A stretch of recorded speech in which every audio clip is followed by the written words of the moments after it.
What up, this is your boy. Anyways, so today I just want to do a quick video on the new Sony Mark III that just dropped. Now this camera is a really great camera from what I've seen and all the specs as well, but you know, Sony is claiming that this camera is just a basic camera, but it's not really a basic camera. They're saying basic, but it's more like just a punch in the face to all its competitors, I'll say.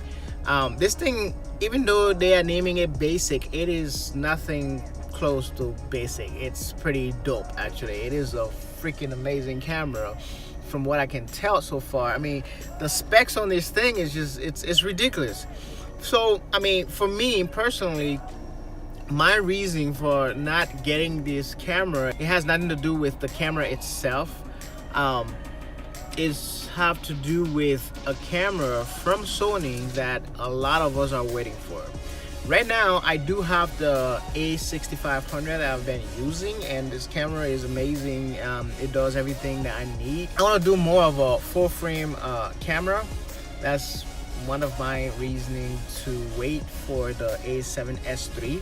And I'm not the only ones waiting for that A7S III. Everybody's waiting for the A7S III to see exactly what Sony is going to do with that, because we are looking and waiting for that 4K at 60. I mean, come on, like, it's about time Sony dropped that 4K 60 when that in that A7S III, yo. Like, we waiting, Sony. What's up? Like, make it happen, you know. But anyways, back to the A7 Mark III.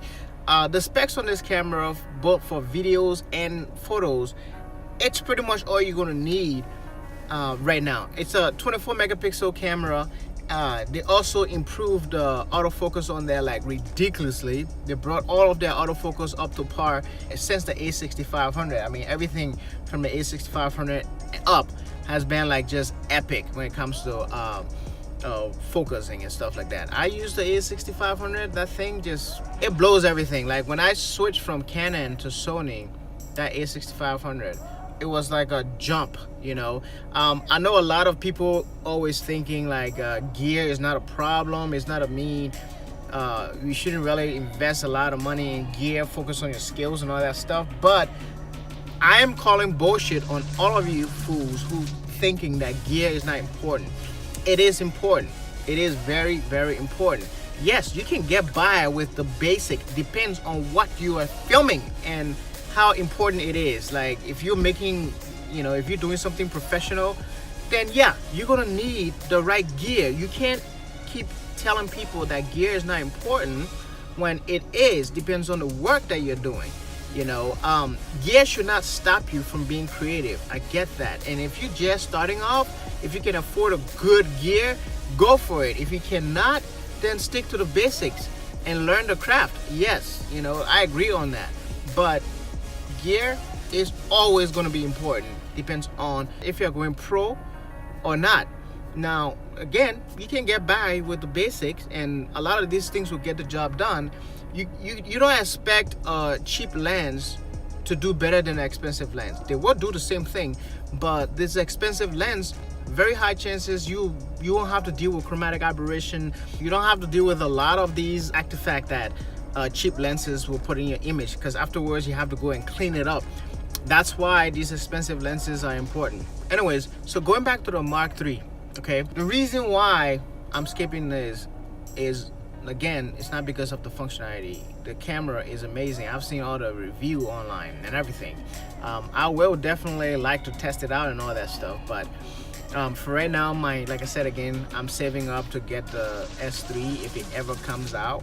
So finger crossed, man. Sony, finger crossed. So like this camera, it has a 15-stop dynamic range. That's pretty dope right there, man. Like, I mean, Sony cameras and that dynamic range is very impressive. Now the color signs may not be up to par, but if you are great at color grading and exposing your images the right way, you should be able to come up with any color that you want and the right way, because, you know, again, it all depends on how well you expose your footage. Really important, expose properly is, you know. And again, that's one of the reasons having a good camera, an expensive camera, helps, because they have all of these tools in cameras that will help you expose properly. All of these little tweaks that in these expensive cameras that you cannot find in a cheap camera, you know, they really help advance your cinematography. This camera has 693 phase detection that covers 93% of the entire sensor. That is pretty impressive when it comes to focusing. And again, I've seen a lot of videos online where these guys, few of these guys who were able to have access to this camera was able to test it out and test out especially the autofocus on this thing. Amazing. It also has, like I said again, eye autofocus, which is a huge thing. If you do not know what eye autofocus is, then jump to Sony. Very high chances you're not using a Sony camera. You can, if you switch your camera to continuous autofocus, map your button, put that focus on the subject's eye, regardless on even if they turn their face left and right, up and down, that focus just sticks right on their eye, man. Like it's amazing. I used it a lot on my A6500. It's really cool. And again, my A6500, man, like that's one of the reasons why I don't see the need to upgrade, because it's the same 24 megapixel camera. The only difference is it's a crop sensor. And the images I'm getting out of those, and again, learning how to edit, it really helps bring out your image quality. So the images I'm getting out of those that camera is amazing. Like really, I've shot weddings with it, I've shot portraits and everything. So, you know, the full frame is just, it's great to have a full frame camera, I get that, but it's not really needed. If you have the A6500, I don't think you really need to upgrade. This camera is just literally like a watered down of the A9, I would say, for $2,000, around $2,000. The price is one of the best selling point of this camera. This camera records 4K HDR movie with 4 pixel readout, no pixel bending or image crop. Two things Sony need to improve in their 4K: the rolling shutter. It's horrible in their 4K, like very bad. Like sometimes I love 4K, but that's the main reason why I don't like using 4K when it comes to running gun stuff. So if they can improve that, good luck to you guys. And they really need to get us that 4K at 60, man. Like I'm looking for that great 4K at 60. Yeah, iPhone can do it, but then, you know, it's not really a huge sensor on those iPhones or any phones, for example, to be able to pull that off. And we all know the math. The smaller the sensor, the image quality is not going to be, it's not going to be the same as a bigger sensor, you know. So I mean, in some cases it's possible, but for the most part, nah. This camera also comes with a large Z battery, which means the battery from the A9 and the A7iii, it's in there, so you don't have to worry about those tiny little batteries anymore. If you get 2 of those, very high chances you can shoot almost all day or pretty much all day, video and photos. For me, most of the little shoots that I've been doing on my A6500, I have to carry 3 batteries with me, 3 to 4, just in case, you know. But hopefully you only need 1 of that Z battery to shoot for the whole day, or maybe you might need 2 just for backup. You never know, you know. This camera also comes with a 5-axis in-body stabilization.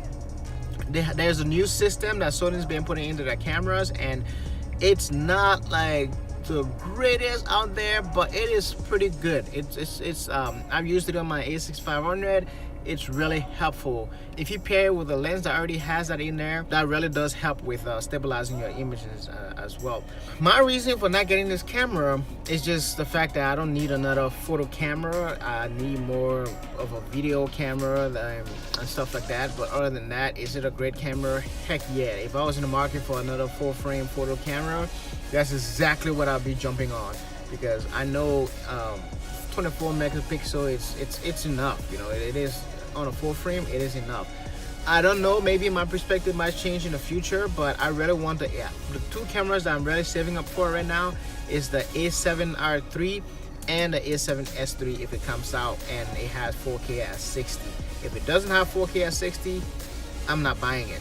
I'm just telling you that right now, and I'm not the only one. I mean, 4K at 60 is just a new thing, man. Like you need that, right now. And I'm hoping that when they release this, Sony will be able to fix that rolling shutter, like the issues that they have. Like I really hope Sony fix that rolling shutter issue. Anyways, this is your boy. That's my thought on the A7 Mark III. I will see you guys in the next video. Deuces.